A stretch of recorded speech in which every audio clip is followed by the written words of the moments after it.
It is noontime here on a Friday, Eastern. I'm in Montreal, Canada. Stuart's on the Florida, US side. And let me tell you, ladies and gentlemen, when it comes up to democracy, I don't care which side of the border you're on, democracy is a fallacy, especially when the party in power changes the rules to suit them. But before we get into that, ladies and gentlemen, if this is your first time at the Rant Network, welcome. We love you. Thank you so much for joining us. I'm David Solomon. He's Stuart Brisgell, as I just said, and we bring you unfiltered and uncensored conversations, wide range of topics. Our podcast is dedicated to giving you a platform to express your opinions, share your thoughts, experiences, and ideas, and hear from a variety of perspectives and honest opinion. Join Stuart and myself as we dive into the latest news, pop culture, politics, and so much more. We love to talk about the absurdity of modern life, the discussions about the deeper issues affecting our society. Folks, we've got you covered. So sit back, relax, join us on this journey of discovery, exploration. Join us on the Rant Network. Ladies and gentlemen, you know, one of the problems is I'm dealing with a prime minister here in Canada who has lied to the population, manipulated the system, has been caught after controversy, scandal after scandal, and gets away with it. That is democracy in 2023. But, you know, the Democratic Party in the United States loves to talk about how they're the party of the people. Even the name that they're Democrats, they're democracy, that they uphold the greatest values of democracy, Stuart. But at the end of the day, the Democrats are no better. They're as corrupt as they get. And if they can't control, manipulate the power system, like Justin Trudeau here, then it's not democracy for them. Stuart, talk about what rules for the Democratic Party. You know, David, I'm going to talk about lots of things that have nothing to do at the surface with politics. No. Yeah. I'm going to shock you. Number one, when you look at a publicly traded company, they will present a financial statement. They will take their assets and liabilities and somehow mold the best picture for the desired result of the board. Why do I use this as an example? Not just because I'm in finance, but because it's the perfect explanation as to what they are trying to do for the 2024 election. Now, if you had a race between two dogs where one dog was scared of heights, you would want to take, and you are representing the dog that isn't scared of heights, you would want to make the race at the highest peak so that the competitors would have an issue with that height. It's called disadvantaging your competitors, decapitating them, limiting their ability to compete, the most unfair technique that could exist. You know, we're in 2023, the age of technology, the age of healthcare, the human person, because I can't say being or because I don't know if I'm right, lives the longest they've ever lived, right? Yet, they need to remove public debate, because with public debate comes public deception. Or is it not? Is it the other way around? Isn't the debate supposed to be to clarify? Correct. Public debate for an elected official is the cornerstone of the American political party. You may recall from TV or from old black and white stills where our presidential candidates used to stand at the end of a railroad car. And they used to set up at small towns across the United States, wave hands, hold babies, do that nice thing. But what we discovered is the DNC, in trying to keep Biden in power, is to change the rules of engagement, decapitating the Kennedys, who the left no longer believe are Democrats based on the new demand of the left, and don't want to debate any other candidate. It's Bunker Biden again, where you don't get to see him react to a real question. Teleprompter Biden. You know, they used to say when Trump was in running for office or was in power, when he got off the teleprompter, the world went crazy. The markets went crazy. World leaders went crazy. It was literally off the prompter.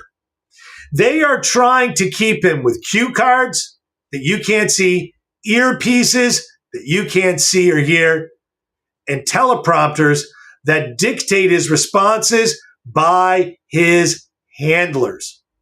And in that, the whole democratic process is now turned upside down. I'd almost prefer an AI president than Joe Biden because at least it would be based off statistics, not based off of what a group of handlers. Stuart. Let me jump in because I love this. This is great. Here's the problem right now. For one of the first times, you have an incumbent president who has a serious threat, and people will tell you, no, Marianne Wilson, Robert Kennedy Jr., they're not serious threats. And I would tell you that I still think that Biden would win the Democratic nomination. But ladies and gentlemen, there is a process, a democratic process, which is that every 4 years, if there's a candidate who goes up against an incumbent, you still need to go through the primaries. You still need to go through everything. The problem is that the Democratic Party, since Hillary, want to coronate the candidate, not go through the process. We saw that with Hillary in 2016. We saw that again with Joe Biden in 2020. That while they put up a beautiful showcase and they put up the smoke and the mirrors, the reality is they've already pre-nominated who they wanted. Hence why Bernie Sanders keeps getting pushed aside. All right? Because if you go through the process, you finish it. But they don't want to. The fact is that right now, Marianne Wilson, who may not win, may not even get 2% for all I care, is saying, hello, this is a process. I have Now, it's not only that. The DNC apparently moved some of the primaries around. And Williamson is accusing the DNC that, hey, you moved New Hampshire after South Carolina because Biden didn't do well in New Hampshire. And this goes to show you the problem with the Democratic Party is that you don't want to go through the democratic process. Now, here's the problem. When you have an Alzheimer's president, and I'm not trying to be funny, he shows the signs of a president with memory issues. And I'm not telling you that he is having issues with a memory. He is clearly having issues with, his expressions, as you said, Stuart. So now when you put this guy in front of in a debate, he's going to forget. Give him cue cards, he's going to forget. He's going to look like a fool. So what does the Democratic Party do? Say, let's hide him. What are you going to do next fall when you have to go up against a Republican candidate? Are you going to say now, no, we don't want to do debates. We'll send Kamala Harris instead to do the debates. We won't send Joe Biden because this is where I'm just like, what do you guys think is going to happen? The Democratic Party has shown once again its real true colors. It talks one game and it does another game. It talks about being there for the people, but it's not. And if I'm a Democratic card-carrying member, I'd be yelling at the party. You guys are messing with the process for the third time. It's not legit. You're not a Democratic Party. Imagine, if you will, in 2020, Donald Trump would have said to any of his detractors who would have gone up against him in 2020, no debate, the media would have gone nuts. The Democratic Party would have gone nuts. How dare he? This is a process. Had the Republicans moved some of the primaries around to make it beneficial to Biden, to Trump, they would have gone nuts. But this is about Teflon Joe. This is about Mafia Joe. This is about getting away from the reality is that he is not only an incompetent president, he shouldn't be president. And the Democrats are trying to keep Puppet Joe in power. Yeah, that scares the crap out of me. Listen, we yesterday, the DOJ made an announcement on 4 convictions for January 6th. Yep. It's a trophy for them. Mm-hmm. Right? Yeah. Where are the trials for the disaster in Oregon? the riots all over the country. Where are those trials? Oh, but an insurrection is more. Well, that is also an insurrection by definition. When you take over a public, but again, David, the optics is narrative based. It's the And if optics you and the if you media. keep the base with money, food, and free shit, I'm going to go back to a playbook out of Microsoft. Does anyone remember Windows 3.1.1 floppy disks? Yeah, sure. They circulated the world.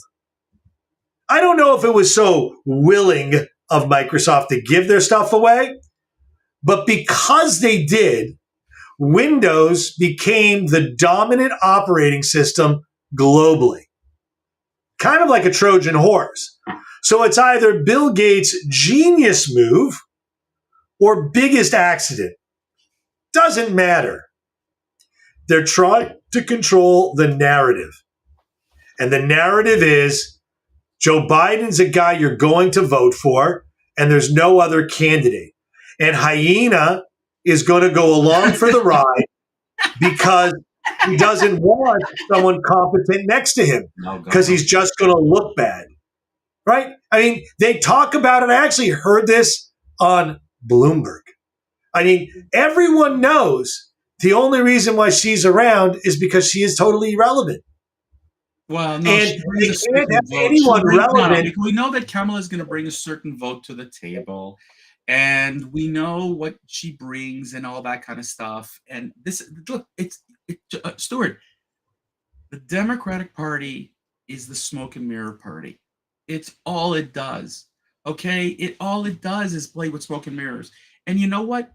When you've got the puppeteers in the background like AOC and Bernie Sanders, and you've got puppeteers, hey, when quiet, Susan Rice is leaving. Susan Rice worked with, remember with good old Obama. How come no one's talking about Susan Rice is leaving the Biden administration? Like, what does it tell you? When someone of that caliber, agree with her or disagree with her?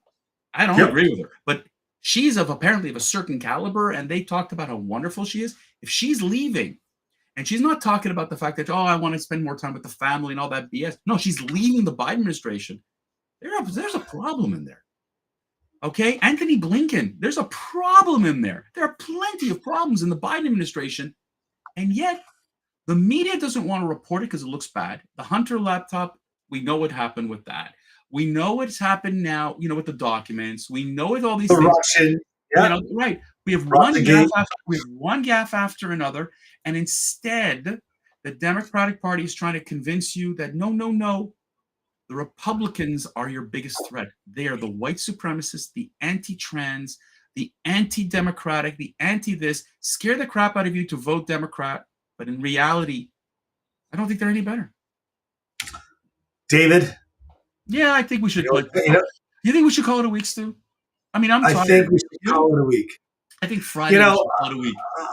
I think we should call it, guys. David, time to wrap it up. Read it away. I'm telling you, ladies and gentlemen, that's it. We're done for another week. And we want to thank you for listening to the Rant Network. We hope you enjoyed this conversation and gained some valuable insight. We appreciate the support, and we'll join us again next week, Monday, Wednesday, Friday, noon Eastern, for more thought-provoking conversations. In the meantime, social media, we're all over it. Share your thoughts with us. Please go to Rumble, YouTube, TuneIn, Apple podcasting. We are all over the place. Download, share, please.